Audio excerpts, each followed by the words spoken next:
looks a little thin. Yeah, it does. Yeah. It looks a little thin. I promise you, I took a shower. Okay, I think we're recording, we're ready to go. Okay, let's begin this meeting of the Financial Advisory Committee, March 16th, 2022. Approximately 4:04 PM. We began a couple minutes late. Has everyone had a chance to read the minutes? Yes. Any discussion? Yeah, we missed an attendee in the public. Chris Patrica was on. Okay. Oh, yeah. You are correct. And I do have to tell you, I was offended at the picture that Jacqueline Perez had up on the screen. I don't remember her photo. Her photo was get rid of Chris Patrica. Oh, I didn't even And know. that should never happen. That was there for an hour and a half last time. I don't think Never we even saw it. noticed that. Yeah, I don't think we saw it in here. I don't Yeah. remember seeing it. Well, it was online, so Okay. all the rest of us saw it. Oh, my But we were gosh. zooming in, yeah, so that, So the Zoom is not what gets put on the web, that's what gets put on the web, we'll look and see if you can see it. yeah, I understand, that just, when that happened, somebody should have said, I didn't even notice it, you know, I'll be honest. she should have been dropped off, or at least like Kenny or Chelsea or something, that should not have been, that was unacceptable. I'm sorry, I didn't see it. I didn't either. Yeah, I didn't see it either. I didn't either. I would have said something. Yeah, I honestly, So but we just need to add Chris Patrica to the public, and I think Yes, I will. it's, other than that, everything looked good. Absolutely, I agree. Do we have a motion to approve the minutes with adding Chris Patrica? I make the motion. I'll second. it. Great. Okay, thank you. No other discussion? Oh. All in favor? Everyone online, please. Thank you. Robert, Thanks, Robert. All in favor, aye? Aye. Aye. we get some coming out the top. Kenny, John, Chelsea? I don't know if they could even hear me. Can you, Ada, I think. okay, do we have everybody approves it? Wouldn't think she has a little trouble there. I think I just heard somebody. Okay,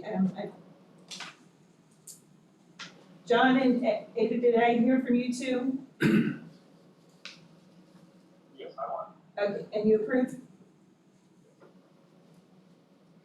I just got in late, Yes, I what are do. we approving?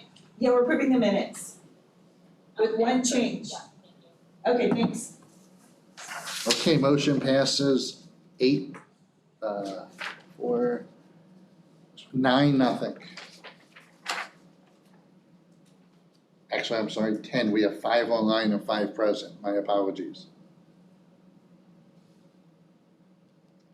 Motion passes 10-0. I don't see anyone from the public to even open up public comment. Ms. Gittens, do you have a report for us? Okay, I can barely hear you. I hear everyone else.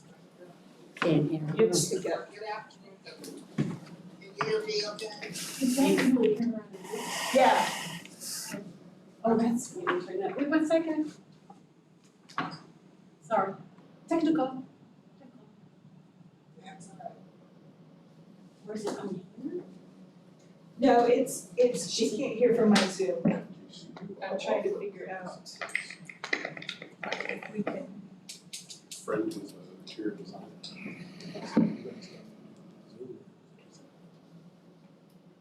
Gonna start tomorrow.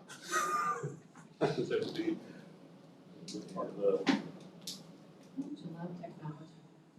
yeah, that's an upside that most people are taking this point down. It was supposed to make our lives easier. It hasn't, Yeah. hasn't it? And it was always fun to see everybody shiny faces and just smiling and. Somebody else wants to come in. Talk to kids and tell them what they did. That's awesome. Okay, I'm trying to get a microphone working so you all can hear, but, oh, there we go. Okay, hold on. Okay, when we can hear you, go ahead. Okay, you want me to go ahead? Yes, go ahead. All right. Good afternoon. Sorry I can't be there in person today. I kinda got them booked.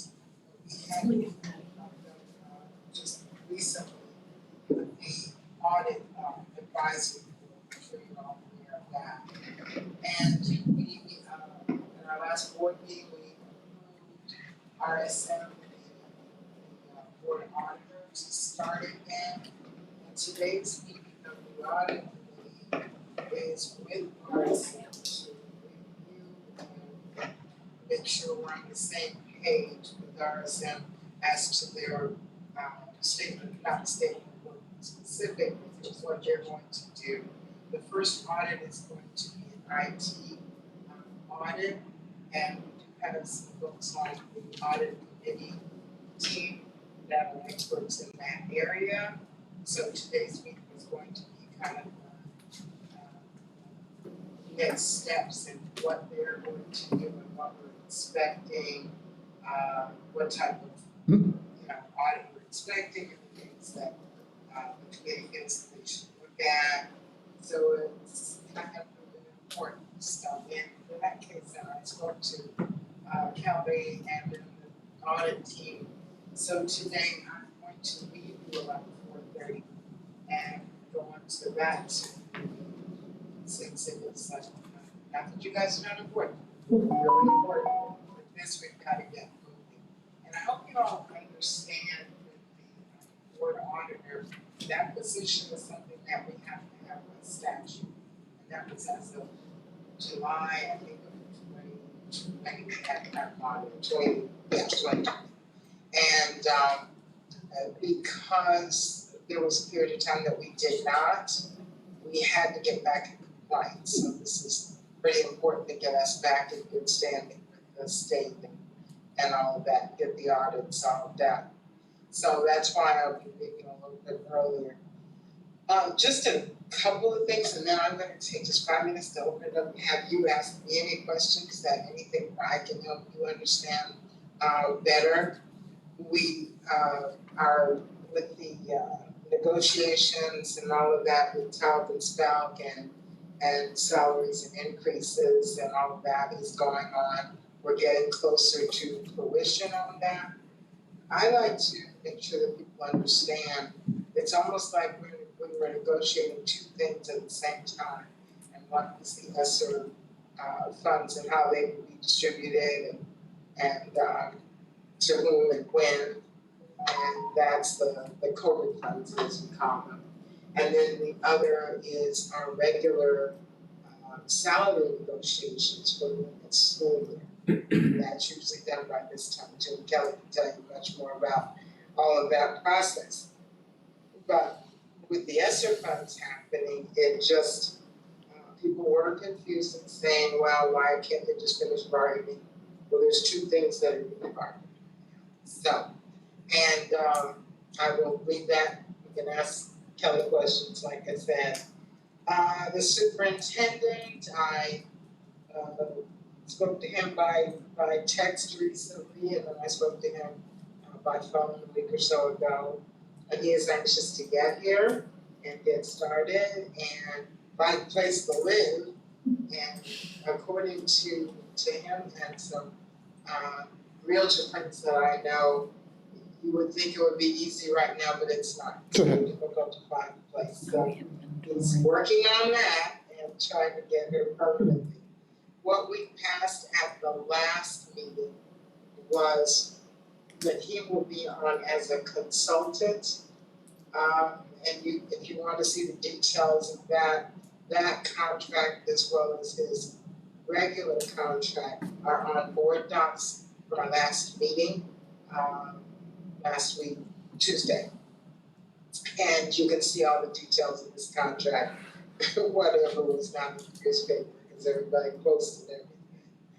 But, so he will be on board to kind of get things going. He's working on his 100-day plan. One of the reasons that I selected him during the vote was that he did have a lot of thoughts and ideas about hitting the ground running. So he's doing just that. Trying to think, you probably heard that yesterday the governor said that the FSA testing would be ending. But there's a caveat to that. It will be FSA as we know it will be ending, but when you read the emphasis to the fine print, there will be incremental testing, performance-based testing, it's called, will be happening along the way, and there will be like two or three times a year, and then there still will be a final exam will be what they base graduation passing on to the next class. So the question, there's still a lot of questions out there as to are we having actually more testing and less testing, and how this works. And if you were around several years ago when they got rid of FCAT and got FSA, and everyone was thinking, wow, we got rid of this, and suddenly we were still into very high stakes testing. So I'm sure you're gonna hear a lot more about that. So I'm gonna open it up and let you ask me any questions. If I am at liberty to answer, I will. Oh, one other thing I wanted to mention, and we did talk about it on the dais at our last meeting. At the last finance meeting and the last audit meeting, there were board members that were online or participating. And I asked the question about that. And I asked the question because there were a couple of times that Kevin and someone else said, well, I would like to talk about this. However, there were two board members in attendance. Clarification. We publicize the fact that these meetings are going to be held in the allotted amount of time. So it is okay for two board members to be present, but the board member that is not the liaison for that committee should be just as a member of the public and not participating per se in the meetings. So it's not exactly true to say that there's two board members, so we can't talk about that. And you'll hear more about that as we go along, because they will clarify that. So what questions or thoughts? I know we're still working on insurance and all those things. All right, I've only got 4 for you today. I've only got 4 for you today, Glenn. I haven't talked to you in a while. The how's the proximity planning coming? You have to stop Yeah, I hear you. The transportation guy a couple of months ago said he could save $5 million if we implement a proximity plan, you know, which are close to school. So is that on the agenda? Is anybody thinking about that, or are we acting on it? Okay, there's all kind of rules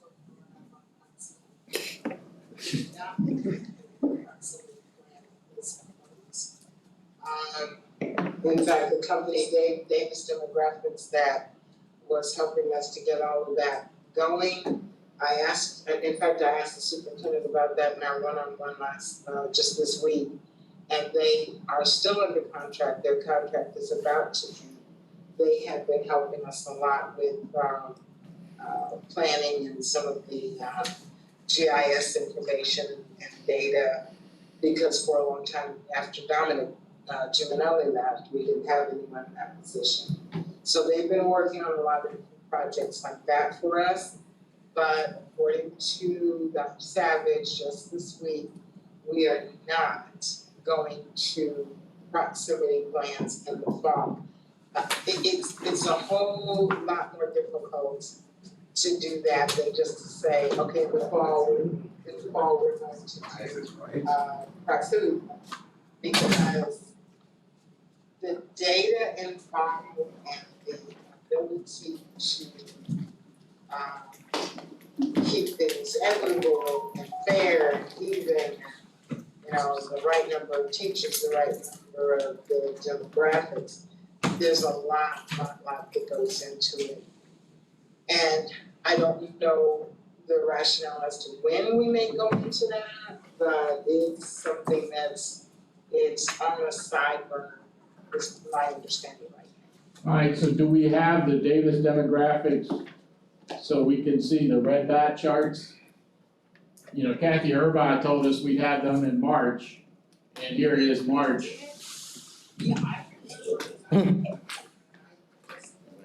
The scatter charts with the dots and all that. Yes, the red dot I chart. don't, right, I don't know how much up to date they are.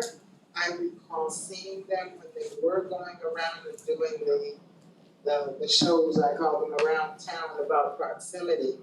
And I do, because I kept some of them as well, I thought they were very, very interesting. And I'm sure that, it's interesting you asked, because I did want to get some updated ones before they are not here, to do that for us. But I will thank you for that, and I'll make sure I mention that. I put in a public records request, so I'm up to $200 I've spent out of my pocket getting documents, but I that's do, okay. I do believe that they're gonna do a presentation at the board briefing on March 29th. Okay, hopefully, Okay, David's demographics? so at that point, that means if they're doing that, it will be a part of Word docs, and you can Okay. save another, $50 or whatever, it will be on Word docs. Spring break is next week, so there won't be anything coming out, but the following week, there'll be a board meeting, and that Tuesday before, we can go on and see what's on Word docs. If they don't have the information that you're looking for, let me know, because I'm Okay. interested in that too. And having it posted on, possibly posted on the website, so anybody can see kind of, here's our demographics. I think they had some information when we were looking for a superintendent. So, and I had suggested that we keep some of that data up there, because people looking to move here, whether they're looking for a job or whatever, it's interesting information. So I will definitely follow up. Okay, my third one, the transportation guy also said they haven't conducted an independent transportation study in 10 years. Can we get that on the agenda to somebody look into that? Because the proximity plans and the way we're growing, it just needs to be looked at.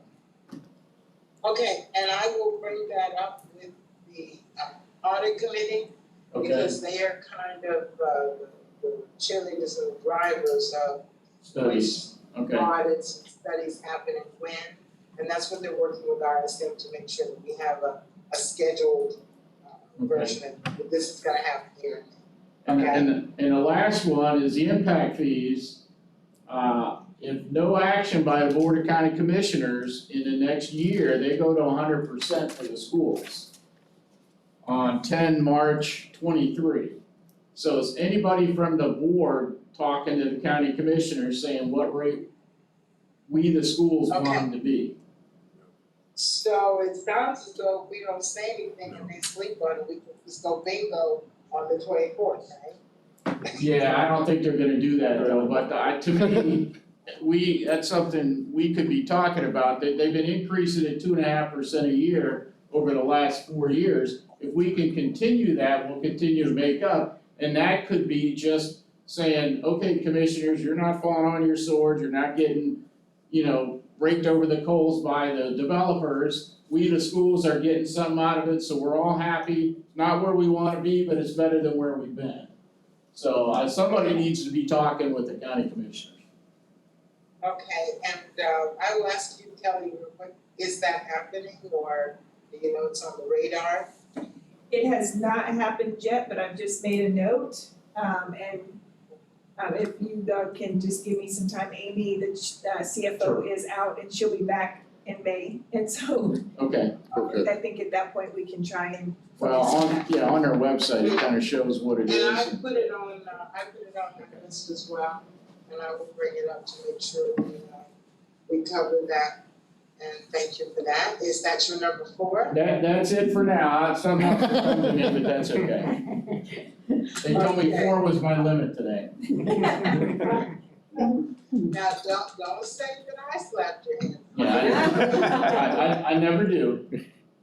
Okay, all right. So does anyone else have any questions about anything, or what we do, or what we've done, or what's going on? I have one question.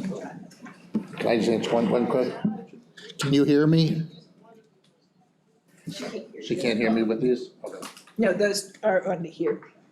I just have one quick question. I've been around a lot of the students,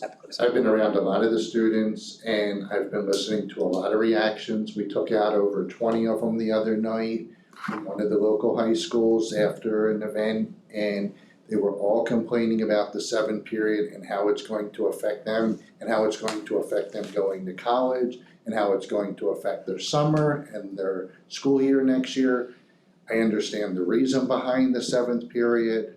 I don't like it, but I understand it. Who is actually talking to the students to get their opinion and how we can try to help them or calm their fears, because their fears are very real and they have every right since they are our customer. Okay, so I'll give you a quick answer. The academics team and a few other people met with us individually prior to, in fact, the Thursday or the Friday before this all went out on the Monday, and I actually was not aware that it was gonna come out that soon. My conversation with academics that day, I met with them, was, if this is what you're going to do, you need to look at who are the stakeholders, who needs to know who, why, where, and when, and make sure that it's rolled out so that, you tell this group and the other group doesn't know and it causes all of this. What I said for the students was, we need to, my husband just got home, okay? No problem. I said, what we need to do is to have a scaled down, student-friendly, 6th grade level, presentation of what this means. And at the meeting last week, they did show us the video. They have 2 students that are talking about what it means to them.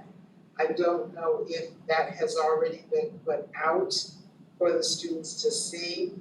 My concern, and I said this on the dais, was we have to be a little more strategic in how we put it out, because if the right people don't know at the right time, then you get the questions like you just asked me, the students are concerned, then the parents hear. When people hear about the grapevine, it's bad for us.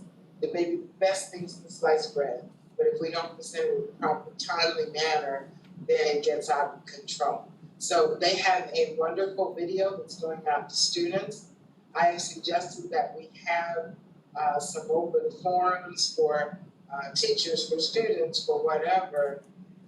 The only problem with that is that it's kind of already decided, so people are a little up in arms that, well, why are you asking me, it's already done. I even heard that on the newscast, but anyway. So I think we're working on that communication piece and how it goes out. And the students should, if they haven't, they should look forward to that video that does answer questions for them from a student perspective, which in my opinion, we should have put out first, because it's simplistic and clear and everyone understands it, and then we build from there. So just letting them know, I really wish we could do site-based decision-making with this and other things. Bottom line is, if we deliver students to your school at this time, to all the schools at the same time, and all the schools at the same time the kids are picked up, and you have to have 180 days of instruction, you have to have this, you have to have this. But let's give the schools an opportunity, site-based, to deal with their population, their curriculum, just to make sure that gets done. But anyway, I had brought that up, and any comments or questions that you guys have about it, please send it to any of the board members, all the board members, to board at leastschools.net, and it comes to all of us. So I hope that answers some of the questions. Thank you. You can watch the board briefing from last week, it has all of that information on it, and I do believe that out on the webpage, they have a link with FAQs and everything. I know a bunch that are And the talking video about pulling was their at the kids. meeting, so you can't. It's gonna be a problem for our FTE money if they start pulling kids out and doing homeschooling and all.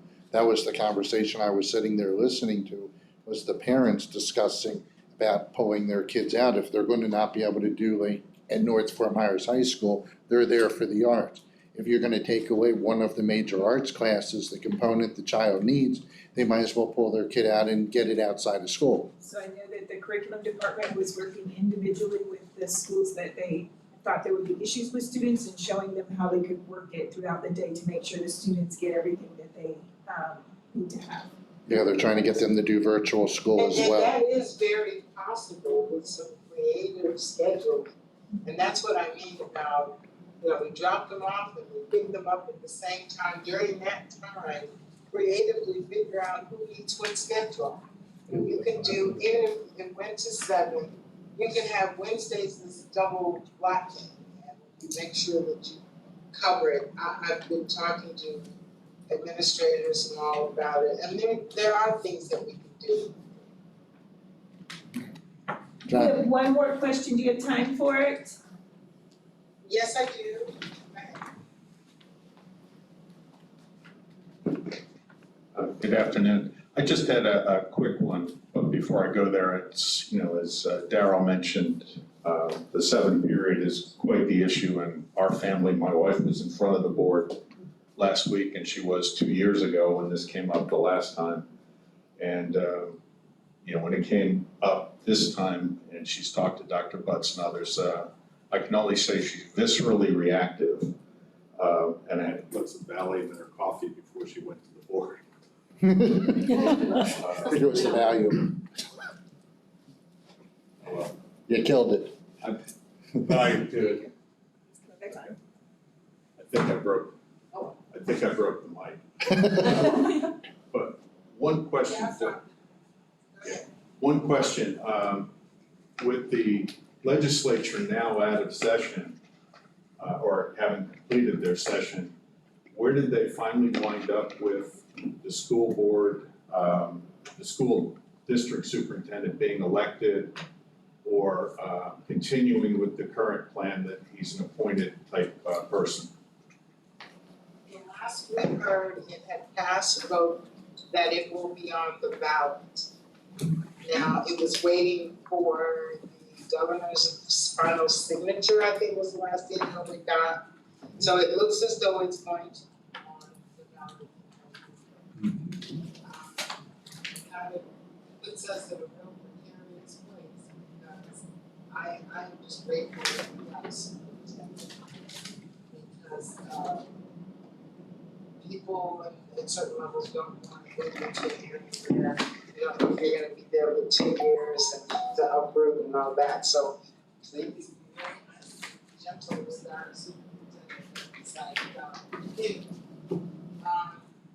and I said this before, so I don't take anything you guys haven't said from the beginning, I said, I believe that this is a referendum against the school board itself, not necessarily that we really want the elected superintendent.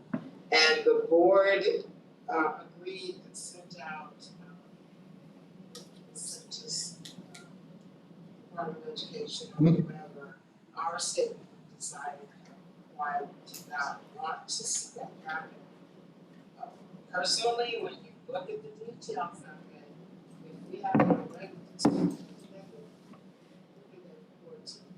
There is no one over, so they don't report to anyone. The board then has, as it exists right now, the board has the board attorney and the board auditor, and we still have the obligation for oversight, but I don't know how they will work, even though to evaluation to be the superintendent, or will there to because they're an elected person. So we could very likely have someone that, because of the vote they get in, not necessarily because of their qualifications. Right. Now, I lived through that in another state, and to your point, it's very valid that you may not get the best person, you get the person who got voted in. Exactly. And in the political state these days, whoever has the most money and the most votes is the person that wins. And you have to ask yourself, is that what you want in your school district? So it will get very sticky. But hats off, like I said, and kudos to Dr. Lanier for stepping in at this point, knowing the political climate and still wanting to do the job and work for us. And to me, that shows a lot of commitment and desire to be here rather than somewhere. Thank you very much. Okay, I hope that answers, and if you look, somewhere on board docs, we presented, the verbiage that the board came up with as to why we didn't think it was a great idea, No, okay? I understood that, I just didn't know where the state came out finally in this Yeah, process. as far as we know, it's headed, it's rolling down the tracks. And, Okay. in November, it should be on the ballot, Yes. okay? And we'll keep Tracking you that bill, and I posted. haven't So gotten anything lots of on it things, already. lots of things happening in education right now as we near the end of the school year, so we keep our hats tied on. And I hate to leave you guys, I'm going to slip into the second. And I appreciate you and all that you do. Please feel free to send any questions or call me at any time. And when I have an answer, I'll put you in. And you guys have a great day. Thank you. Thanks. That 7-period thing generated a lot of reaction. My kid's ready to leave, go to virtual. You Why know, not? they did that years ago and my kids hated it. They went, kids chose these schools for the programs. Now you're gonna take away even just one component of the program. It's hurt them. My kid will be a senior next year. You're gonna really hurt her being a senior, taking it away. It's a very big problem. Does that go in next year? Yes. I didn't know this was quick. Yeah, my kid came home the other day and said, I do wanna leave school. I'm done. I don't wanna go back. I don't wanna go back after spring break. I'm done. She goes, why don't I just go to virtual? I can perform elsewhere. I can get all this stuff, but why go to a facility now? You just took it away from me for next year. And will it really impact on what they're saying it's gonna impact on? And that's because there are not enough teachers, but really, is that really it? I It mean, makes a lot of sense what they're doing, don't get me wrong, yeah. but when you're hurting the kids, especially the ones that are your young adults that are they're gonna be the next in the workforce, there's a very serious problem. I think there's gonna be repercussions for many years on this move. It saves teachers? Quantity Yeah, of teachers? 124, I believe it was. 140. Yeah. Yeah, there's 134 shortage, and this would save 140. It's usually 500, at least that's what Angela used to tell us. Yeah, you save 140, that makes her job easier. Well, she's not here anymore, but you know what I mean. I heard the But- presentation 4 times Yeah. in different groups, and they tailored the presentation depending on the group you were at. Yeah, it But was- reality is they're not leaving necessarily because of that. The teachers are not leaving because of that. They're leaving finances and they're leaving, a lot of them are I'm hearing, at least on the forums online, I'm seeing people talk about it's the benefits. They could sit in front of us and say it isn't, but when you have 600-700 people on those forums that are district-wide employees, talking about that one thing, it is a problem. But this If is, they but that goes acknowledge back to a whole other issue, which is what we talked about last time. Their benefits are not that bad. In all No, but I honesty. think we can No, do better. Their pay is terrible. But the benefits program, and especially the retirement, like a lot of the packages, if they were fully explained in a way that makes sense, can be taken advantage of much better. And they're not open to bringing in, or they're not showing to be open to bringing in people to show them how. This is why I Yeah, I wanna, think he's got it, I think he hit it right on. The people don't understand their benefits, what they can get, what they got, retirement, the whole bit, they just don't understand. I understand the FRS benefits probably better than 99% of people, including teachers and administration, because I deal with them all the time. And you can turn it into a much better system than it's used 95% of the time. I very rarely see someone going anywhere close to taking care of it, especially on the retirement side. And when brought to them that we can show you this and go through it, it was, I'd love to hear it. Oh, I'm not gonna return a phone call. So they look at the dollars and the cents, and that's zero. no, I mean zero for the employee, but for the employee that has children, that's, I mean, I'm not even talking the spouses, this is why I agreed to table the last time, because no one still came forward with the price is reasonable for someone with children. There is nothing, it goes up to like $700 and some if you have kids. Can you imagine being on a 47,000-a-year job? You're paying $2,000 a month for rent, because that is now the cheapest rent out there. That's 24, take the IRS taxes, there's 12,000 left, and you wanna pay 700 for utilities? I am talking more on the retirement side than on the health side. On the health side, It's awful. it's not good, but to what's out there in the market for most at the same rates, it's comparable or better. I found through Philadelphia, when my wife was an employee of the district, Philadelphia Life, which is an health insurance company as well, $129 insured both of my kids, as many doctors as they need a year. Personal plan. It was I ended up finding it on my own, which at that, Yeah, not an ACA, they're not it's showing. an ACA plan, no. Yeah, It's not an ACA plan. it was not an ACA plan. Right, school district can't do that, that's against the law. Yeah, So you're right, they can go out and do that, but. I think they need to bid it out. I think, No, they can't bid out a non-ACA program. no, I'm saying, I think they need to bid out. HCA is, Affordable Care Act. Affordable Care Act. okay, All I'm So saying is you let's can go out bid to the it. marketplace, sorry. Let's bid it out to all these companies out there because we're self-insured.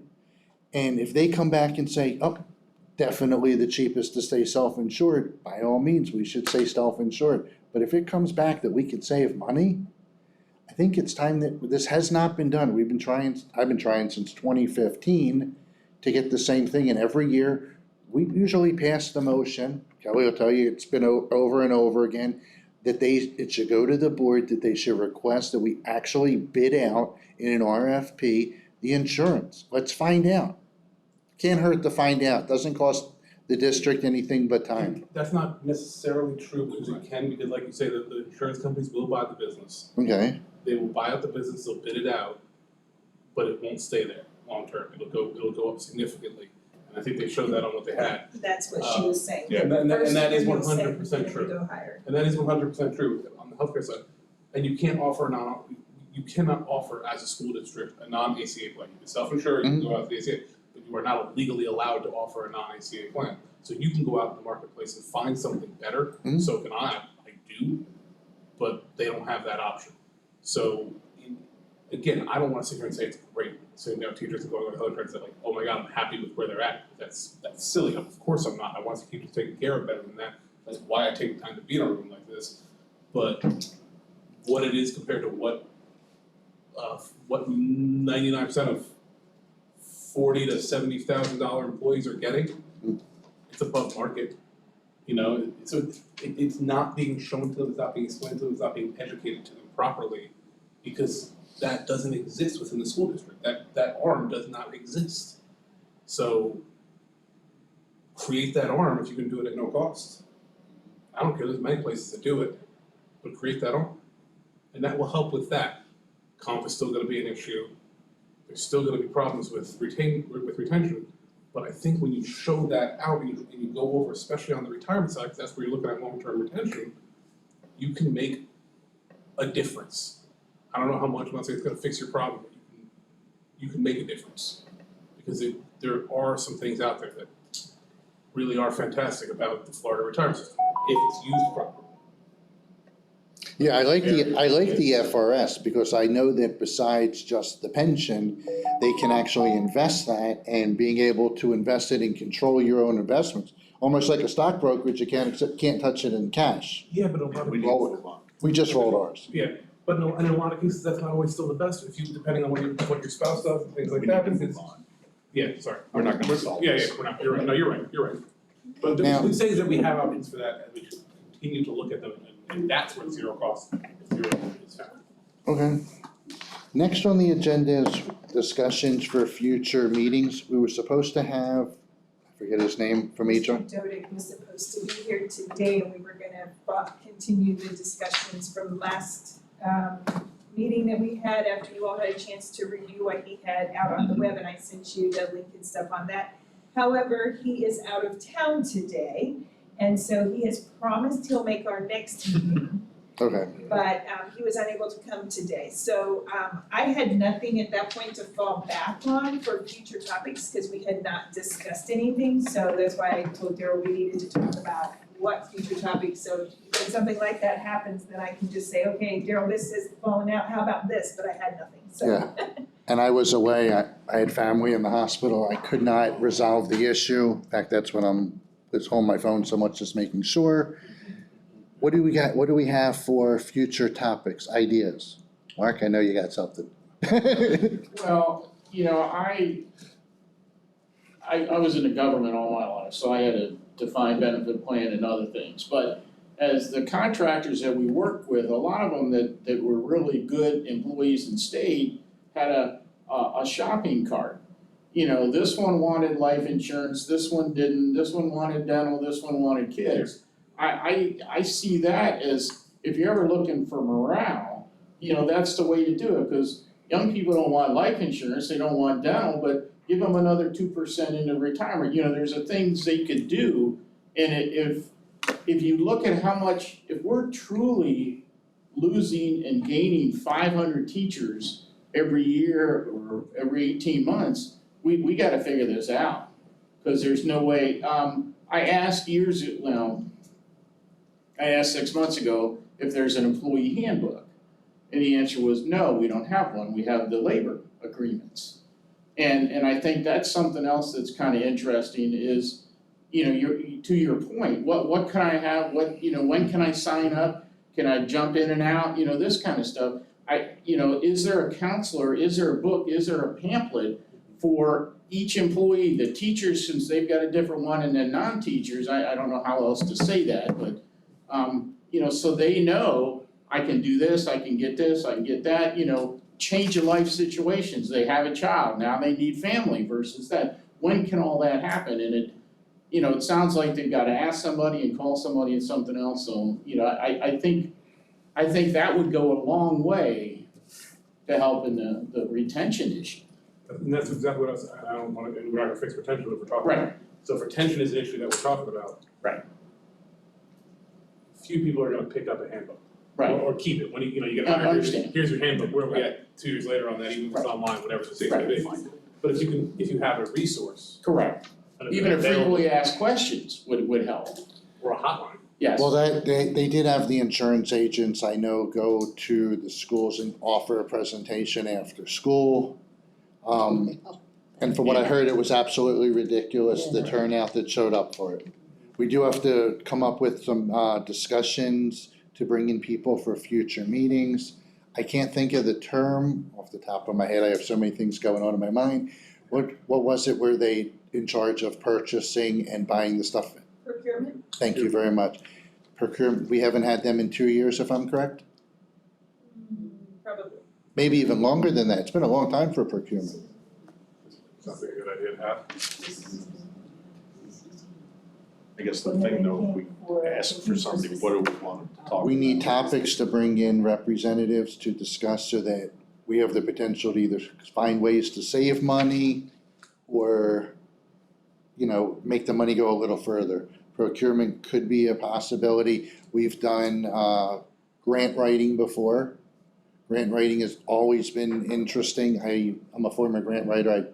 Thank God I stopped writing them. But I showed up with tons and tons of pages back in 2015 of grants, and they said, we have these available. They've increased, they have a second person in the department thanks to this committee over the years of pushing and pushing and pushing. And they saw the value in it, and the district has done really well in grants. At least from what I've known recently. I don't know how it's been over the last year, and an update on grants would probably be fantastic. I know there's somebody new there now. Terry Kennedy's there. The gentleman ran for board last time who had resigned. No, Jeff McCullers has retired, and Okay. so Terry Kennedy is now over the grants. Does that relate then to the lobbyist that the district hires? Because the No. lobbyist RFP that I just received after 2 months asking for it. With the lobbyists, we don't really have access to them per se because they're at the they're at the beck and call, let's call it, of the board and the superintendent. We can request things to Gwen and have discussions from that standpoint, but I don't know how that would say and relate to finance. Well, the statement of work that they have is, prepare legislation priorities, it talks about grants, bill sponsors, funds they get, other things. So, if we're paying $200,000-$400,000 for this lobbyist, what are we getting? That's my question. We can make a recommendation based off of information. Yeah, just, But that's, like I said, that would be, we said this originally, you would have to make a motion, second, we'd have to vet it. If you can show any way that we can save money, anything related to financial, I'm more than open to entertaining, and I think everyone in the room is. Yes? Well, I would, okay, so I make a motion and we would like to get the metrics, what the lobbyist is doing for us. Are we making any money, are we getting any grants, whatever, from the lobbyist efforts? Are we able to figure out how to, is this something we could accomplish, Kelly? This isn't something we've gone down before. Well, so I will say that we are just ending session. And so they will next year be going out again for the lobbyists and making the decision whether they keep the current one or they switch.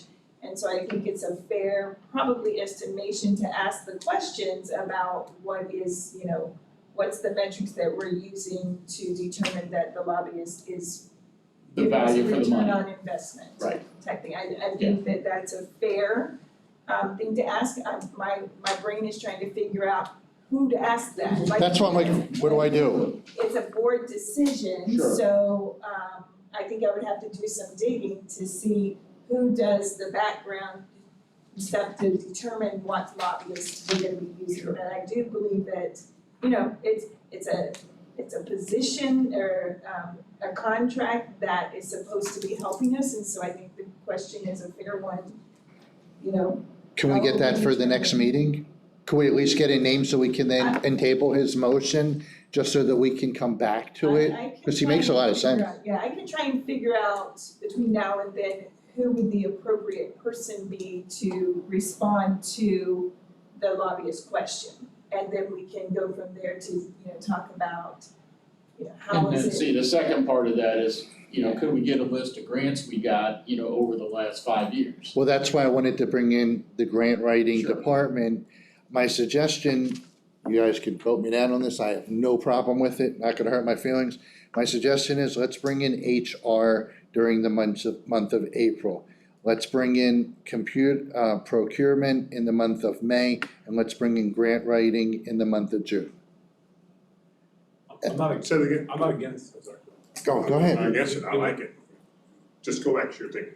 Bring in HR for 1 month? HR was gonna be April, Okay, procurement for May, and then June, we would do grant writing, which is the end of the school year, looking at what is ahead for the end of this year, heading towards the next school year, because there are summer grants, I remember I used to write them. can we kind of pencil in the lobbyists just in case for that same time in June? Absolutely, if not, if there's enough information, when we discuss it in April, we could feasibly try to put that on for July, Okay, on the well, I think the agenda. grant and the lobbyist kind of go together though. It could be, Yeah. It could be. I write grants now, so you're right.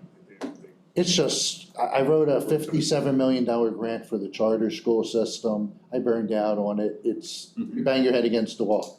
3 point, each different font, you understand. Yes, Yeah, does everyone understand impact fees? I do, but does everyone? 'Cause yes, I wish we were able to deal with the county to have a conversation with them. No, because it would be good that everyone understand it so we can deal with the county The problem is, politically. I wish it was actually us that could, other than having the conversation, like Mark goes out, I know, and he talks to different people, I learned that from his conversation with Gwen, that, people like this gentleman at least try to do something and make a difference. It's interesting on the impact fees that the fire districts are 100%.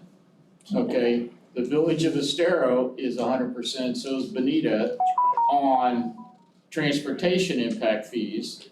And then there's a third one, and then the schools are only 55%, and everything's set. So the fire districts have gone to the county commission and said, I want 100%, and they said, fine. Sure. And so I understand the transportation, you're making a deal that, there's, the other piece of that is proportionate share. So some of the communities, and they blew me off, our planning people when I said proportionate share. Go in, the fire district goes in and says, hey, you got a 1,500 acre parcel here, I need 5 acres for a fire statement, and you go, sure, I'll give it to you. Well, if you're doing 1,500 acres, give me 30 acres for an elementary school. And the contractor, the TCG guys, well, we don't do that. Well, I think you're looking at the wrong side here. You're looking at your real estate hat rather than the district hat. So I got a little excited about that, and I've asked for his contract, and I got his contract, and I've shared that with a couple people. But we need to start asking for that, and it really ought to be something like, pick a number. If it's over 1,000 acre, you're gonna put a development in. It's 70 acres we heard for a K-8, right? And 30 acres for an elementary, and I've got it all written down too. So that needs to be something that Kathy Urban or planning staff go in, because somebody in the school district signs off on every development order in Lee County. And they always say, we have plenty of room. Well, shit, we don't have plenty of room. We're 500 million in debt because we can't build till we have the number of kids. So, yeah, I'm on a roll, sorry. So, Sorry, but you're on point. Yeah. The other topic, that just, it's a separate topic, completely agree with everything you said. Sure. We know there's, like we said, there's like 5 million in savings if we get the proximity plan. How do we get someone to talk about why, I've been hearing about the proximity plan for 6 years. so I will tell you, proximity plan has come back and we are working on trying to get it, we're down to a couple final pieces of answers and policies that have to be adjusted to make it work. Right now, we're looking at trying to, it won't be next year, it's too much to try and we've already done the batch process, so people already made choices, right? So to go back now and say, oh, by the way, you had 7 choices, but we've done this and now you have 4, is not really appropriate this time, like we waited too late to start it. So we're looking for down the road. Because it was originally supposed to be this year, right? Right. It was supposed to be last year, actually. Yeah. Yeah. So our operations division has kind of been in an upheaval for a while, and so we're hoping that we're starting to calm it down and get some people in there and maybe not have such an upheaval. So I think that it's moving forward now. We're on a roll, and I'm actually in meetings every week on proximity. Like, what's the pros if we do it this way? What's the cons if we do it this way? What do we need to do? What are the steps? And we're doing that, and we're gonna be trying to get that all done and present to the board so we can keep it moving forward and out there. But they can't do that till they get the Davis study with the demographics. I get that, and I get why we can't do it next year because we've already had your submissions for, I get that, that makes sense. I cannot understand why we cannot say at this point, it's coming in 2023. Right. Like, that should be, here, etched into stone, Right. done. So there's- And we're not getting that, the feeling I get from it is, Yes. man, Yeah, we're gonna- we'll keep pushing it to the So I want right. you to know, there's a lot of decisions that go in that, right? It sounds simple. It sounds very simple. It sounds like you just go in and say, okay, we're changing these. But you have kids that we've made promises to, you make that choice, you're in that school through that grade level, right? Through the end of that grade level. So now you do this. So do you start at kindergarten? And so you're grandfathering all of those? Do you only grandfather for so long? Do you grandfather if they can provide transportation? Well, that causes an equity issue. There's a lot of pieces to it. There's a lot of moving parts. Yes, and so all of that has to be looked into, plus the system right now isn't even set up. So now we have a whole system to set up that changes all of that stuff for the boundary piece that still has to be worked on. So it's not as simple as, look, I don't understand why we're doing this, we can't save money. There's so many moving pieces that have to be determined, or we're gonna be coming back in the end trying to fix after people are mad, I guess They're They're gonna be mad, they're gonna be mad. Obviously, it's a difficult situation, anytime you logistics activity, but everyone understands that. Freak out. But what it sounds more like, this is what I'd like to hear and talk to someone about is it a matter of, it has been years, it has been, I would Is- agree with is- that. is it that we don't wanna make hard decisions, because all those things are yes or no. And yes, they're gonna have effects and ripples up on top of them, but we're just kicking the can on the decision making, rather than saying, okay, we made this decision, okay, that's gonna affect this, now we're faced with these problems, that branches out, we'll make these decisions. It sounds like none of the decisions are being. And can I add to Yeah, that? sorry. It's, where's her planners? Where's the plan? And why can't they make a decision? Because I agree, I've been hearing this for a long time. Well, they briefed the schools, they briefed the parents years ago. That was, And I know then we people made even decisions had, on they even housing came and thinking briefed it was us coming as this well. year. They did come, I wasn't here the day they came and briefed the finance advisory on the proximity plan. So I would totally agree, it has been out there for a long time, and I would agree that it feels like it's just kind of getting pushed aside, and I will not disagree that that has happened, right? Right. So, but I can tell you as of now, it is moving forward. And we're trying to make it so that we can get it going, because we want to save transportation costs as much as anybody else, right? Because it affects us just, Right, it's a Bottom line. significant amount of money. but it won't save us all at once. So that's one thing everybody needs to understand, as long as we're grandfathering. Right. And I'm not recommending that we don't, because we made promises that I think it's important that we keep to our families, but that's again, not my decision. But if we grandfather, it's gonna be years before we see a true fully realized. savings, yes. Mm. So we're not gonna see it overnight, but we need to get there. And listen, we're all feeling your frustration, we need to get there, like, Right. we've been talking about it for a long time, so let's get there, and I will tell you that we're moving towards that right now. Right, no, my final point is, my last final point, is that, yes, we've also put it out there in a way people have made decisions around it being there at certain times. And some of those decisions have been made already because they were told it was coming X. And so those promises, there's promises on both sides, I'll say. Okay, So, I agree. Okay, It's one of those, so should we put that down for July then, proximity planning? or sooner. But do you feel comfortable with that at this point with what you know? I can definitely ask the question. Or should we put that tentative for July? Just to be explained better, Yeah. I don't think we're gonna have proximity planning done by July, obviously, I don't think it gets that, but. Yeah. Okay, can we at least put the first three in so that at least Barb knows how to make sure they're scheduled? So I have April for HR, Yes. which I think we've already. I have a feeling we have a lot more, there's gonna be a lot more questions there, presentation or not. This committee probably has more questions, it would be fine just for a question and answers. Okay, A so friendly it's a question roundtable and answer. conversation, you just can make say it to a them, 6-hour meeting. yeah, a 6-hour friendly neighborhood, you know? Right, And then bring it, I got all that. day. And Yeah. then the procurement process, what is it that you're looking for? Cause I like to give them a little bit of a heads up on what it is that they need to be able to provide. From my standpoint, it's prices are skyrocketing. I understand, like, we buy gasoline ahead of time. I understand certain items are purchased ahead of time. How are we dealing with the curve? Because I know from an individual standpoint, just go to fill your car up. You'll feel the pain. It is what it is, but everything is going up, including the price of food to feed our students, which I know is taking a hit, and I know that the numbers that were put aside for it just aren't good enough compared to how fast the numbers are going up. So you could pretty much go wide open on that. How are we dealing with it? That's my thought. Take it away, whatever you guys think. How are we subbing when things just aren't available?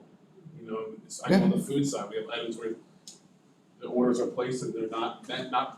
Yeah. The order's placed, the company doesn't show. No meat, no protein shows up at all on the Right, truck. So what's what is the In the back- federal funding, we need to kind of know the federal funding and how that's going, because that's a lot of purchasing food.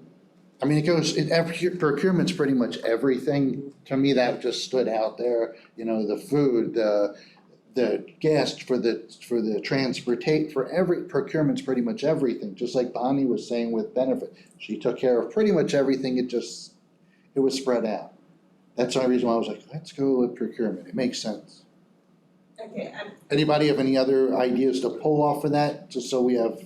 Well, the other piece to me is I got an email a month ago because of one of my civic organizations from Adam Malloy that said, we have 5,000 cases of masks and, 10,000 gallons of hand sanitizer, does your community want them? So, at number one, I was shocked, and number two, you don't think we'll need them for something else. But that kind of idea of how do we get rid of excess stuff, or, as vehicles, as buses, that's the piece, excess computer equipment, one year they're good, the next year they're not, so, cause there should be tons of money coming back, either scrap metal, something from whatever we're selling that's obsolete and not used anymore. So we have a process, our computers and stuff right now, our information systems department actually goes out, they swipe them all clean, they Sure. get everything, and then they sell them out on, gut deals? Good place. GovWorks, yeah. Not gut deals anymore, but It's that, like but a bit, but it's the same thing. same, Yeah. But, yeah. So they do it with the buses and everything else. Um, buses and vehicles and stuff like that go to auction, Okay, and then we sell them at auction. Maintenance, turns in their scrap metal, and then they use that to put back in their budget to purchase, new things that they need. So we are doing a thing that some of the. well, see, and that's something I think we ought to publicize a little more. That, we are responsible in whether that's Rob Stricker, whatever, to go in and tell the story a little bit that, you might think we're throwing this stuff away, we're recycling, we're doing things, we're trying.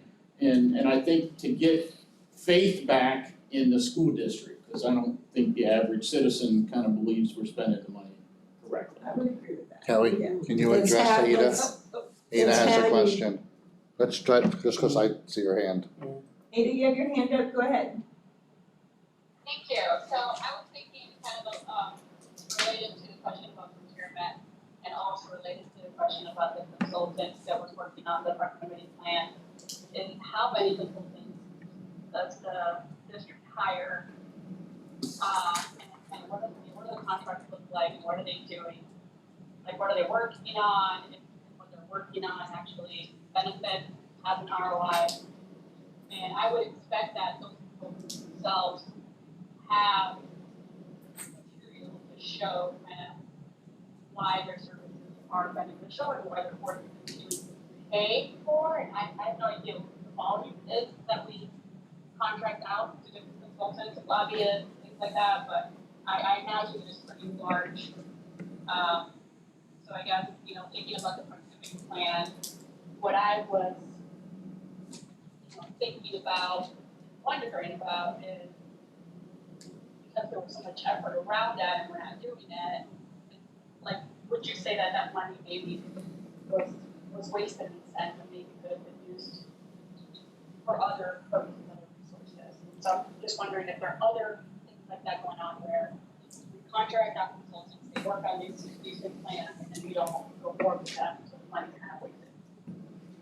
So as far as proximity, I wouldn't say it was wasted because we are doing it, it's just taking it an extra long time to get done. So we probably, Got it. could have saved if we had, done it right away, but there were a lot of unanswered questions, and the unanswered questions were not the fault of the consultant. And then when you delay it for so long, then the consultant has to redo all of their work again to make sure that the same things they said was valid before is valid again. So, Or charge it twice. yeah, so, there's some things there. As far as consultants, so we hire consultants for all kinds of things, so that's, and to try and say how many, I couldn't even begin to. There's different types of consultants too, so, when, we have, like we hire occupational therapists for some of our kids, speech therapists, there are all of those kind of consultants that are working with students. I don't think that's so much because that's more like staff compensation, and maybe there should be a threshold, which is what I'm talking about. Because that would, maybe they're called consultants, but maybe that's more categorized as staff aug. Yeah. Than real kind of like big firm. Yeah, and I don't even know, I can, let me see what I can get from the attorney's office on the consultants, cause all of them are supposed to go through their office. I'm not sure that anybody keeps a log, because, you know, the individual areas work on getting the consultants and things. So I can check with the attorney to see and, try and get some of that, maybe have some stuff come back and some discussions on the process and, you know, what it is they look for and what that matrix might be for return on investment and stuff. Thank you, and just one other comment unrelated to this, sort of related to something that we've been talking about with the insurance and the cost, the benefits. And I'm just wondering if overall, and maybe we are, I just don't know, but what are we doing to address the great depression problem, the recruiting problem, the inflation problem?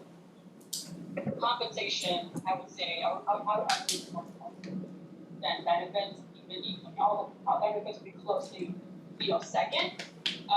What I hear from teachers the most is that they're just not compensated enough to afford their life, like they need to supplement with tutoring, with side hustles, with all kinds of things. And with inflation, I just really worry about, the next school year and the next school year, with teachers dropping like flies, especially in this area with the hyperinflation we're seeing. So if we were, I understand, we're a profit corporation, there would be equity adjustments. Like I'm seeing in my industry, a lot of equity adjustments going on right now, to compensate for the inflation. And just so, I guess, big picture overall, is the board actively working on this very important issue of compensation? So we're in bargaining right now with both of our groups. So, compensation is definitely a discussion, and we would like to provide as much to our employees as we can. But I want to remind everybody that we're not for profit, and so we can't just go out there and try and raise the price of a widget and get more money, right? Like we're locked in. We don't have a mechanism that we can go get more money. The state determines that, and when the state doesn't give us a lot of extra money, it's really hard to provide that extra money to staff. We also have costs that are increasing for us, just like everybody else. Our diesel fuel's going up just like everybody else's. We're seeing the same things on our side that everyday people are seeing as well, but bigger, because I have 100 and some buses or whatever, 700 buses I have on the road that I have to keep diesel fuel in. Food costs are skyrocketing. They're up 75% if we can get it. We're having trouble even getting food. So, we're getting those same issues as everybody else, and we're doing our best to get as much into our staff's pockets as we can. We do understand where everybody is. It did not help, let me word this differently. We are thankful that the state gave money for teacher salary increases. But in doing that, they focused on the beginning teacher and not the teachers that were here. And so they made the teachers that were here feel less valued, because now somebody coming in is making almost as much as they are after they've had to work to get the evaluations to get them where they are. So we're having to not only deal with trying to give increases, but trying to make it so that people get a little bit more because of what, and don't get me wrong, we're thankful we have money from the state to give our teachers salary increases there.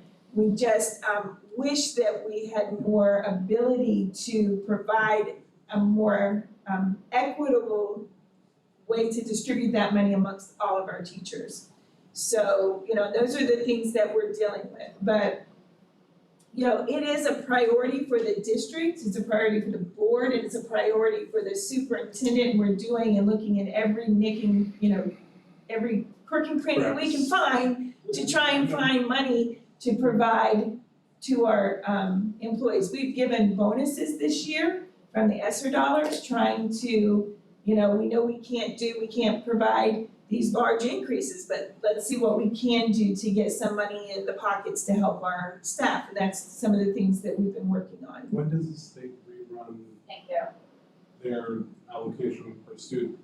I mean, yeah, I know it's state mandated down, but it comes off property taxes, and property taxes have got to be, So that coffer has to be significantly larger this year than it was. So the state actually just voted on the budget for next year, and it's being sent to the governor for his approval or veto. So we're waiting for that piece to occur. And remember, even though taxes are increasing, the state has their allocation formula, and if your tax rate goes up, the only thing that happens is you get less state dollars, right? So you're paying more from your local dollars to cover that number that they came to. Now, they gave a nice increase on, BSA and stuff. I haven't had a chance to really break it all down and then look at, because Florida retirement system also increased with that. So, we've got to go and look at how much is that gonna cost us. They put money into categoricals. So categoricals don't allow me to give teacher raises if they tell me how I have to spend the money. So those are all of the things that we have to look at and go We through. don't know, when do we know that? Can I just say we should put that as, we need a legislative update once it settles. That's great. Yes. Usually our liaison has done it. We haven't had Ms. Gittens before, so I'm very hopeful that we will, just automatically. Okay. I know Ms. Jordan did, Ms. Patrica did. Oh, geez, I can't remember a few of the names, there's been a few of them we've had over the years. But they've all pretty much come in with legislative updates as they're happening. I'm assuming we didn't get one because she had to run out a little earlier today. Yeah. Hopefully, this next meeting, can you please let Gwen know that we would like a legislative update? Everybody in here pretty much has pointed to that. Everyone Can shaking we- their heads, yeah. And can I also just put in another thing, and I don't know how much property we hold? Not talking about buildings. You're talking about the real estate schools zone? on property. I'm talking about real estate. You talk real estate, okay? I would like to know that. I wanted that for August, but we didn't get there. I understand, I just won't say how. That the district bought a lot of property and poor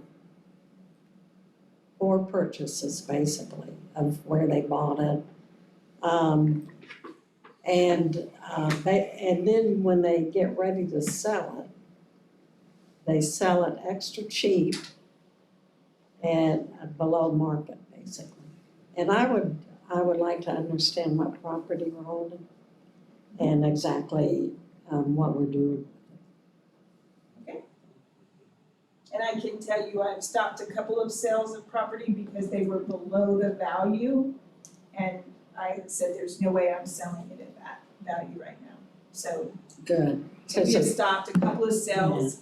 I'm not a very liked person right now by some realtors, but It's skyrocketing not- prices. yeah, it's Yeah. skyrocketing and they wanna come in under market cost. And I'm like, No. no, we're not doing it. Asking price is the starting place to have the conversation. Most things are going 30, 50, 100,000 over. And the private Is sector. what it is. You're not wrong, Kelly. And the school district has a reputation with the private sector that they're very foolish. If you ever need a CMA on the properties, And so they're, when they make an offer, there will be low because the reputation is Yeah. up.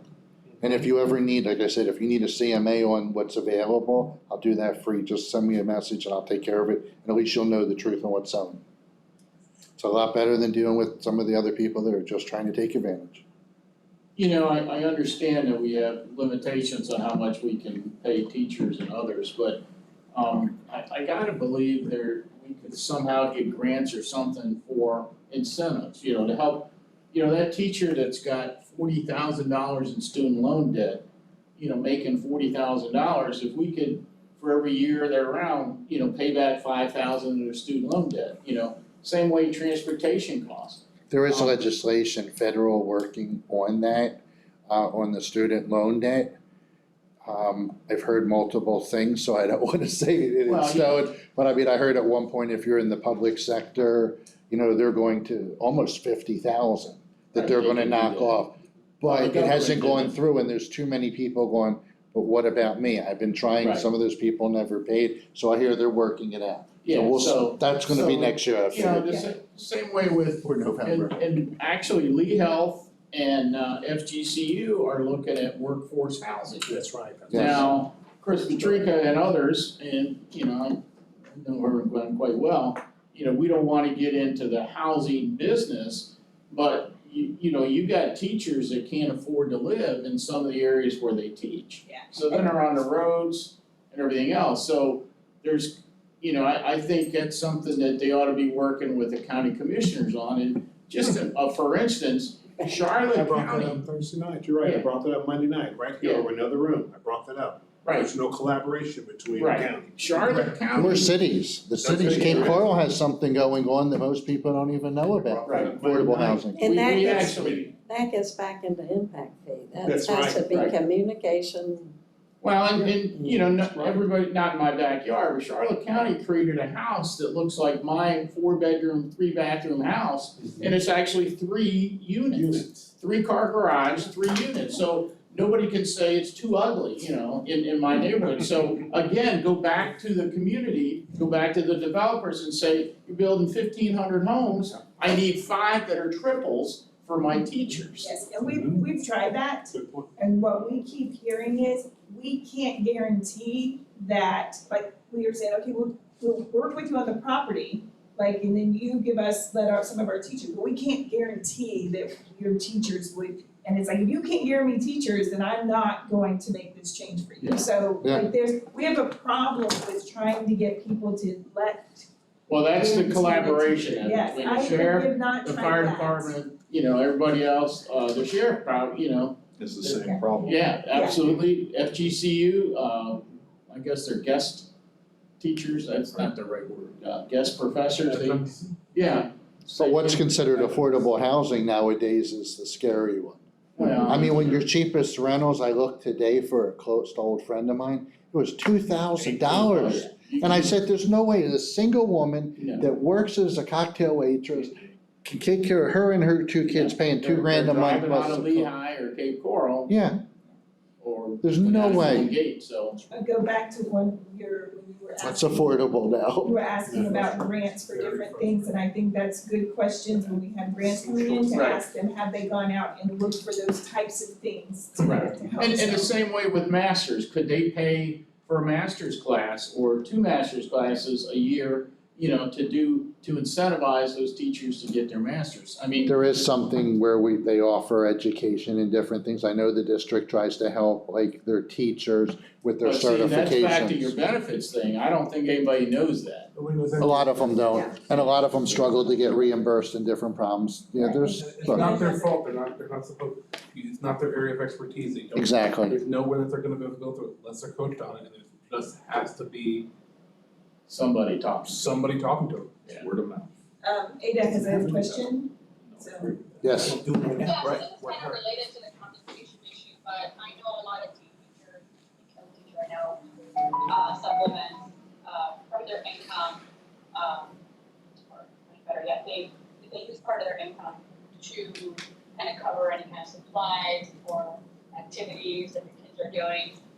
And so maybe is there a way to increase the budget for those type of things like supplies, so that they're not having to take out their own pocket, so it's not increasing the compensation per se, but it's so that they don't have to spend their own money on either basic or just activities or supplies or whatever it is that's going on. So I will take, Or their classroom. I will tell you that the teachers receive money from the teacher supply allocation.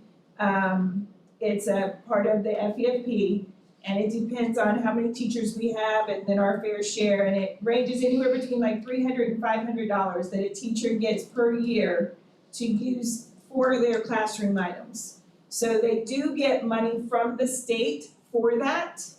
And then when you say increase the budgets for the schools, I will tell you that we carry over a lot of money at the schools year after year after year, especially at the high school level, that the schools aren't spending. So it isn't that the money's not there, it's that the schools are choosing not to spend it on those items. And giving them more money isn't going to help that problem. So So it's, maybe it's the allocation of the budgeted items, because every year I Needs to be get requests, redistributed. GoFundMe, Amazon wish list, With, and parents the who district can doesn't wanna apply micromanage the schools more either. lately, because we don't If think they need it's fair for the all of a teachers sudden they to have to spend money out of their own pocket, so why are they Like, putting out GoFundMes and Amazon wish lists? whatever. Anecdotally, from Yeah. having, Every year. so I've spoken to a lot of teachers about this exactly, I don't always mainly at agree. Hooper I School. really. And They just what won't. they're getting no from the They administration was at their school, from the local principal. And the reason that that it looks like they're getting is that A little bit if it over. were to add up, the administrator, the principal looks at it and says, if I said yes to all these requests, I wouldn't have enough money, so I say no to all of them, then I have too much money. And so they go out and like I know we personally, our school have a grant program, we do the same, our PTO does it. Mhm. And teachers come to us and say, hey, I need this for this, and we try to say yes to as much as possible. I mean, if we don't say yes, we say, okay, we'll do 25 or 50% of it. I don't think we've ever said no. But it basically comes down to principal saying, to answer that question, it's principal decide, I can't say yes to everything, so I say no to everything. yeah, and so I wanna be clear too. So when we allocate the money to the schools on a per student basis, right, on their FTE values, the principals then have the discretion of those, and the majority of the principals will set aside by grade level an amount of money for the schools to use, or the teachers to use by grade level. But all of the teachers have to, want it and stuff like that. So I think some of it is, it's the individual desires of the teachers for things in their classrooms, which I'm not saying, like, I have two daughters, both of them taught. One has since left the profession, and the other one, this is probably gonna be her last year. So, I totally get it, I hear it, but I also have the one daughter used her teacher money the way that, to get the things for her classroom, and the other one did not. So, it's really a teacher and a principal type discussion. Me putting more money at the school level, I don't think is gonna help that situation. I hear what you're saying, and I feel for them, and then when somebody calls me, I call the principal and say, hey, you've got this thing going on, and, they're looking, so, you need to see what you can do, but it's not, me providing the additional resources is not going to make the principals give that money to the teachers for their classrooms either. Is there a place where we could get how much the high schools didn't use? I'm just saying high school because I have a high school student. But it'd be interesting to know. I had a FAC meeting Monday. And if I had that, I could add an interesting element to the conversation. Yeah, not just high schools, we do all grades, I'd like to see all I grades. only care about high schools. I only care about elementary. Okay, is that something everybody agrees that they would like to see? Sure. Yes. Yes, Okay. that's enough. On the HR side too, I'd like to see what the salaries are for the coaches. Isn't that posted online? It's a stipend. That's posted online, It's a it's, stipend. Yeah, but again, it's money, there's hundreds and hundreds of coaches. That's a big chunk, so if the district is paying the coach and the school's collecting $15 to come to the football game, and I'm not, I'm not anti-sports, I just need to understand, and they're getting advertising. So let's, No, you're- bucks, right? Yeah, you're right, I go through this with Fort Myers High all the time. yeah, But that's separate, isn't it? Isn't the sports, separate? So the schools collect the money from their ticket taking and stuff, and they put that in their internal funds. But they can use that to fund other things. And then the district pays the coaches and the things like that. Now, we don't pay the ticket takers, we make them pay for their ticket takers. But we pay the coaches and stuff from the district budget. And you have, The school pays the ticket takers to sit there and take the. Oh, I figured that was all volunteers. oh, I thought they were too. And also, A I lot of know places. some schools have pretty big booster programs, especially high school, Fort Myers High School. Yes, So, I'm the treasurer of one of them. yes. well, but the Only one? advertising is No, big in only public one? schools too. I'm sure Yes. Lee Health is putting big bucks into Bonita Springs High School. Yes. And so you don't track that, the school tracks that. And Correct? So when they run it through us, right, the way they're supposed to run it Okay. through us, they get a percentage of the proceeds from that. So the money goes back into the school in a specific budget line. And then, and communication gets a piece of it because it's the, we've hired a company to, you know, go out and try and get advertising and stuff. And so when they get that, they get their commission from it. So, the school gets that and then they put it in their budget, and they can use it. And we suggest strongly that they use it in their athletic program since that's where it was generated from, is the advertising on the athletics. So, you and know, you when they have, need football helmets and stuff like that, that's where we suggest they go. and is the booster money directed, how's the booster money directed, just by the, The booster money is collected and handled through the booster funds. Through the and boosters. Nothing comes up to They're us at independent all. corporations. Yes, we know so nothing. you have no idea? And they haven't been audited in a while, right? It is bunch of out, them it is not within our control. Well, but there's all kinds of funds at the school, and when I saw some audit report that The said internal funds that are Yes. collected from the school or a for the PTO yearbook, or- the cap and gown, all that kind of stuff. Yes, those are, they run through our books, so we do see those and those are audited every year. Those are audited, So the but when it's last- an outside booster or PTO or PTA, those are not running through our books. Because they're incorporated or what, Yeah. okay, File federal taxes. yeah, okay. Depending on the size, you get audited, things Okay. like that. See, that's stuff that the average person doesn't know though either. Right.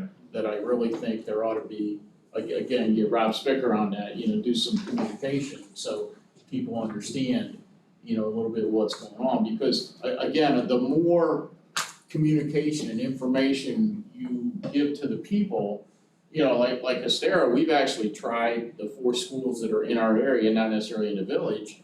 If they come up and they got a need, we went in one day with a contractor and power washed all their playground area. And, you know, just because they needed it done. So, you know, that kind of stuff, if you know that the school needs something, you know, the PTO doesn't have it used to be PTA in my day, I'm dating myself, but, you know, whatever. You know, that's some interesting things. So I guess one of the things is like, how do we get that message out, right? Like we do, I don't do them, but Facebook Lives. And we do, you know, we try to get the message out. What's the best mechanism that you all feel would meet the most people in getting some of those types of things out so that people are aware? Because even within my own family, when I'm, you know, we're sitting around talking, there's a lot of information people have read online or heard from, you know, hearsay that's all wrong. And I'm like, no, that's not exactly true. And then I have to correct them. Don't you love when they argue with you about it though? No. So basically, we need to understand your communications section or your social media. Is there a folks. communications department? Yes, we have a Yes. communications department. Would July be a bad month to try to bring them in, or August? I mean, we Yeah. don't have to meet during the summer, we approve the Yeah. meetings because it's Right. beneficial. Well, In here- September, we start all over again. Here's the bottom line, we have been trying in the Estero area for probably 5 years to try to get a schedule of activities for the 4 Estero area schools. And their website and everything else is so poor, and the communication thing, so those of us that don't have a kid in school, or a kid in that school, you never know what's going on. If you have a kid in school, you don't know what's going on. Well, I think you said that to me last time too, and I hear you, but that has got to change too, because again, you know, like the proximity plan, you know, we build everybody up and then just nothing. You know, and the website, the interchange, you know, we're trying to, you know, we actually have a deal, the Estero Council of Community Leaders now is trying to work with the village and Estero High School to share all the events. I don't know when a soccer game is, when a lacrosse game, a baseball, we don't know. And their little sign out fronts, you know, they don't update that, so. It's not on the school's No, It depends on the school. Right. The schools, Yeah, yeah. It's up to them. Is it- to do stuff. Is it okay to tentatively put for July, the communications department, and if we have any more information on the other that we were, yeah, that was hypothetically in there? At least this way we do have something marked up, and that way, in the event anything happens, we at least have a schedule? If you guys are, if everybody Is wants to. everybody is that acceptable or no? I don't wanna extend it any longer than we have to, but on top of that, maybe even going into the next one, I'd love to talk to, if we think of it, I'd love to talk to fundraising too. Talk fundraising. Talk to the fundraising department, right? No, that was, We have Kaylee, who's now in the grants. Yeah, that's grants. that was grants. I remember speaking to Kaylee, that's why I thought she. Yeah. She'll be here in So, June. Yeah, Okay. Kaylee also works in the grants department, but she Okay. does go out and do fundraising and try to get Okay, money. if that's part of grants, then So, I'm good, I'm but good. you So do what I'll have do a is- 501c3, right? No, I know, right, I know the schools.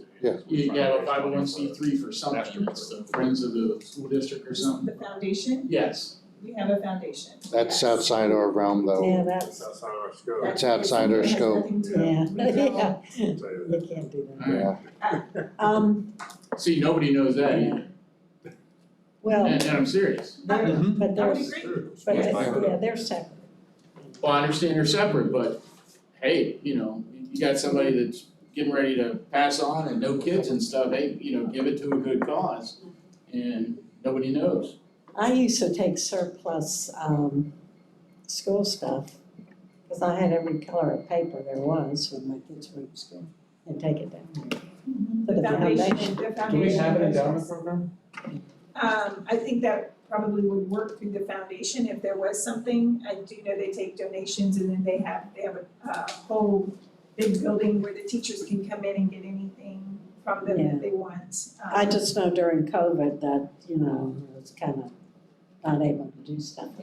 So, Yeah, but it's, true statement you knew about it, but how many people know they can donate that? Like, we do have businesses that might close down that will donate stuff to the district and stuff, and it's not, we're not easy to donate to, like, even trying to figure out who to talk to sometimes is hard, so.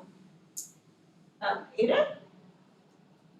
Hi, yeah, Kelly, on the topic of the fundraising, you know, I think it's very, I guess to me apparent that we had to use the foundation to donate, but I don't see a lot of information around fundraising at the community level, at the local level, at the neighborhood level, school level. I mean, actually, no, I think at the school level, they're doing, I think, just a lot of fundraising. But what I'm kind of thinking about is, I see a lot of gala type events for private schools all the time.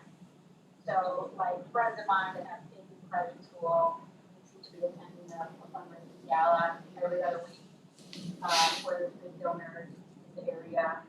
Let's face it, there's a lot of money. A golf outing, yeah. And that seems to be a pretty successful program to fundraise. What are we doing like that? What can we do like that to tap into those resources and to get the word out about fundraising? Because I think everybody would agree that this is an area of huge need in the community. So can we come together and make local grants that could work for us and try to get the word out there and help us fundraise with the folks that have a lot of resources in this area? Is there any opportunity around that we're not talking about? So that's basically what Kaylee was hired to do, was to go out to the public and try and do fundraising and things like that.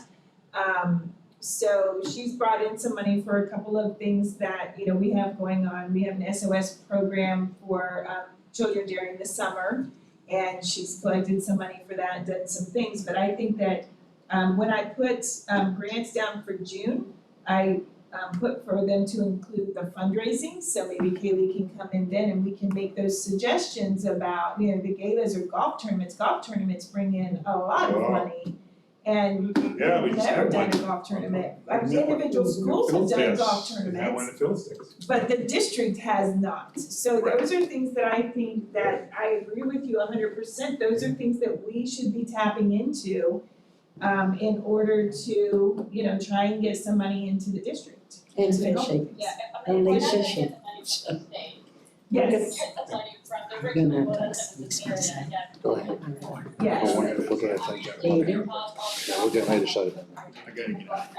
Yeah, we all gotta go first. Yeah. And we're looking at a very profitable area for that maybe if they could, some of the luxury or what have you, place kind of need, that then, get the word out there, that we could bring funds like that. Yeah, even if it was something like to help those teachers offset costs for things in their classrooms, anything that we can do to help, that kind of thing would be amazing, so. I like to, before we leave, I want to have one more thing to say.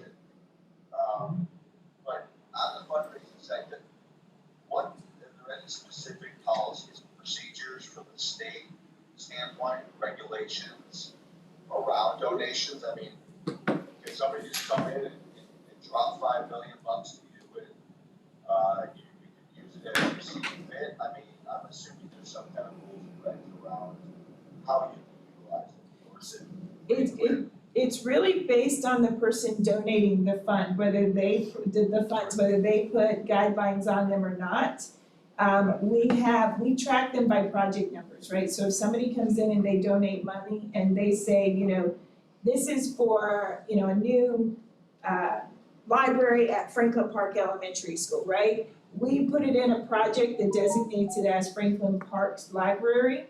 And then if they require us to provide tracking back to them on exactly how the funds were spent, it is put into what we call an 8,000 project series so that we know there's tracking that has to be done and my office tracks it and reports the stuff back to people. If somebody just says, I just want it used for Franklin Park's library, but you don't have to track it, then we put it in a 5,000 project series so that the school, we have it designated, that we know it's for their library, that's what they need to use it for, and if questions come up, that's what we tell them. But then there's no tracking that goes back. At the state level, I'm not sure that there's really requirements around that. I mean, district-wide, we have requirements, like after certain amounts donated, we have to send a letter to them thanking them and stuff like that. But otherwise, I'm not sure that there's a lot of requirements from the state on that. And again, I'm gonna apologize. Obviously, you get donations, but is there an actual vertical that does this for the school district? I mean, are there employees that actually train? So I'm thinking about, I'm gonna go to Weed Structure, I'm thinking about Chris Citadel over there, who runs the foundation, he ran HBCU's foundation prior to that. He's bringing in $25-30 million every year, not more. I mean, I think, those are, obviously, those are the types of dollars that get mountains, particularly in our situation. But do we have a vertical like that? Does the school have a vertical like that? Would that be something you'd ever? We have the Foundation for the Lee County Public Schools that does some of that for us. But the majority of what they collect their money for is the Golden Apple Teacher. They do scholarships for students, and there's another program, I can't think of what it is right off the top of my head, that they do for kids as well. I will tell you, Sanibel, they have a large population of people that donate money. And it goes to the foundation, and then the foundation, the Sanibel hires an art teacher with that. So they will send us the money to pay for that art teacher type of a thing. But for other things, I don't know that they really go out and do a lot more than that. Now I don't really work with that. And then we hired Kaylee, who I was speaking of, to do our fundraising internally to try and, get in. And I know she goes out to community events and talks to people, but I'm not sure to what degree actually, she really has. And that's why when the grants department comes back, because that's where she reports to, we are going to have that discussion at that time as well. And Kaylee works with the foundation, I believe, as well, so she'll be able to provide some more probably information on the foundation. Okay, and since we're already past our soft stop, What's Kaylee's title? Off the top of my head, I could not tell you. I think she's an administrative coordinator is the title. But I don't know off the top of my head, I would have to look that up. It's Kaylee Brodham, I think is her name. RODDEN. Yeah, So I'm just thinking it was apples to apples to what Robert was doing, was the head of fundraising at Lee Howe. yeah, no, I think, More like a VP level type of, position versus a coordinator. Yeah, Chris, yeah. Chris is on the leadership, Chris is a chief, he's on the leadership. Okay. Yeah. He was focused on the foundation. So, I mean, you guys have been in this community, right? You guys probably much longer than I have. I've only been here 4 years, but I mean, Calisana was built on the backs of, $100 million donation. So, I mean, expansion of Calisana, I should say. So I mean, you're talking, yeah, it's big money. Yeah, somebody at that level that you bring in probably pays for itself at that level. Oh, To probably have a lot of networking abilities to know what kind of, yeah. And they don't need to be from the market. This is what they do. This is their profession. Right, yeah, something. Just to answer that question, resource development coordinator. okay. Her title is Resource Development Coordinator. All right, I make a motion to adjourn. Okay. all in favor? Aye. See you next month. Thank you. Thank you, everyone. I was trying. My wife's outside waiting for me, so. Oh, that's why you want. Bye. I forgot. Yeah. Happy wife. Kelly? Yeah, happy When we wife, do happy get life. Kaylee in here at some point, or you reach out to her, can you ask her one thing? Let me stop this recording. I will. Go ahead. When you do reach Kaylee, the charter schools have a rally. When that on the board, for 2 locations, 4 schools total, they brought in over $60,000. You have over 113 locations, the district. If they had, let's say, like a Lee County fair instead of Lee County School District fair, and the proceeds benefited the school district, if the small city of Cape Coral charter schools can pump 60,000, what can 113 facilities pump? Yeah, I would agree. So I think that's an amazing thing to bring up to her when, I don't know if I'll remember, that's why I'm telling you. yeah, I'm so overloaded with things going on, I just wanna make sure, because that really could be a game changer of a large sum of money. We're not talking 20,000, donation or 50,000. That could be $1 million or $2 million. I mean, a 2-day fair, yeah. you even have enough, area in this parking lot that they could do it here for 2-3 days, one